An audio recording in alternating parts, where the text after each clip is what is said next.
There's a story to be told. It's not so long, tales for young and old. Won't you come along? Tee-diddly. Die.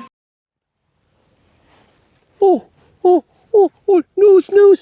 I have the news. Oh, good. You're all here. Oh, I would hate to share the news to Anne and empty Abbey again. Oh, I say again because the other day I swooped in as usual and there wasn't a soul in sight. Not in sight. Oh, and I was babbling away, sharing my news, and I got so carried away that after I shared the news, I was so excited to go and share the news that I just learned to somebody else. Huh? I don't know what I'll do with myself. I don't know. But today I have you, and I can share the news and all the latest tilly bits I have collected. Oh, where to start? Where do you think I should start? Oh, you don't know. Well, silly me. You don't even know what I'm going to share. Goodness sakes. Well, to start off, I had a lovely cuppa with my good friend Sheena the sheep. Oh, she's such a dode. I just love her to bits. Have you seen her gorgeous bows and ribbons? Oh, you know yourself. They're just darling. Oh, I can spot dear Sheena a mile away when I'm flying up the country to her field. I even got to meet Slippy. Oh, her snail friend. Oh, she apparently has to collect him when she wants him over for tea. Oh, just as well. He's dreadfully slow. Where to next? Well, I was on the lookout for Donna, but I couldn't see hide nor hair of him. Hide nor hair?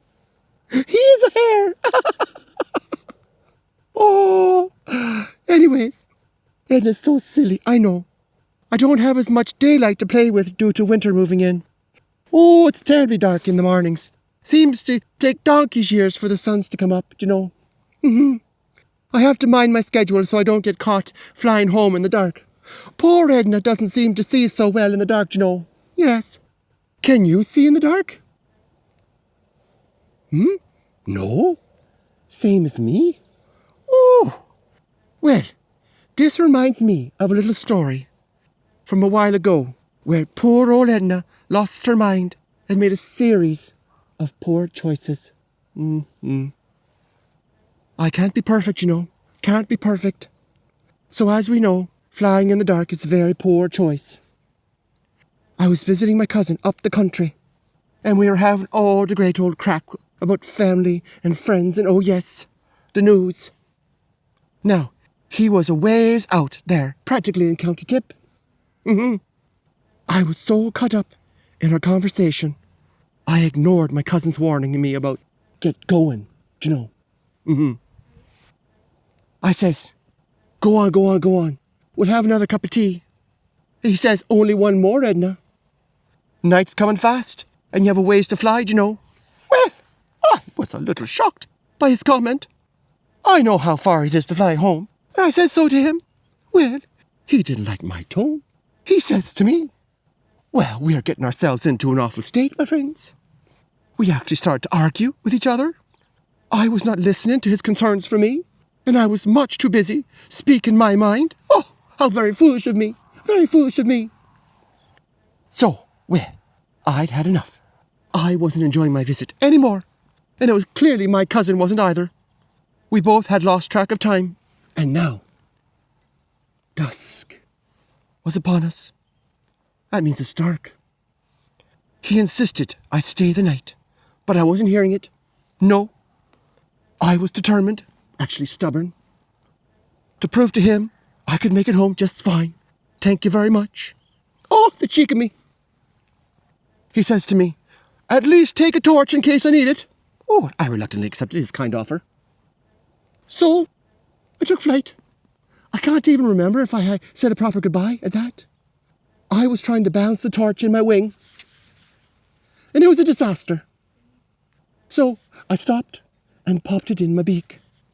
Well, I didn't realise that I'd switched it on. Oh, dearies, you wouldn't believe what happened next. There I was, flying with the torch shining in the dark. Oh, it was a one-eyed something or other flapping in the night. I was over Father Murphy's fields, Do you know which ones I mean? No? Well, that's okay. I was over his fields, and all of a sudden, I heard cows mooing and bleating and sheep and all sorts of noises going on.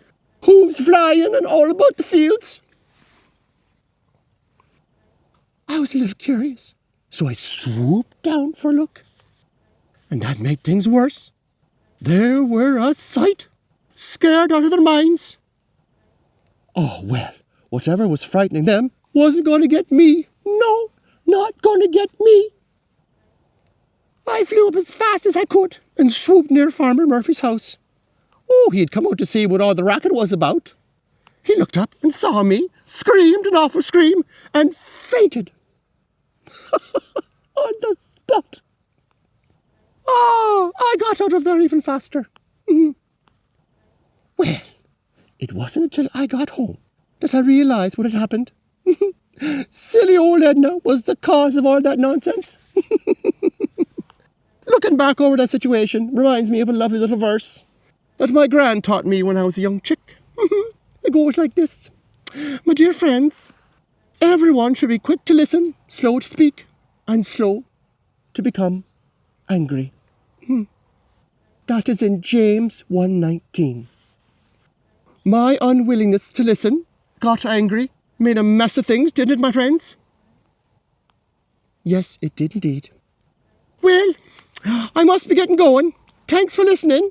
We'll be talking again soon when I bring more news. Yes, lots of news. Tiddly-dee, tiddly-doo.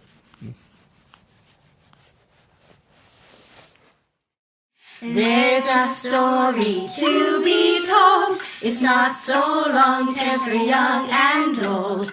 Won't you come along?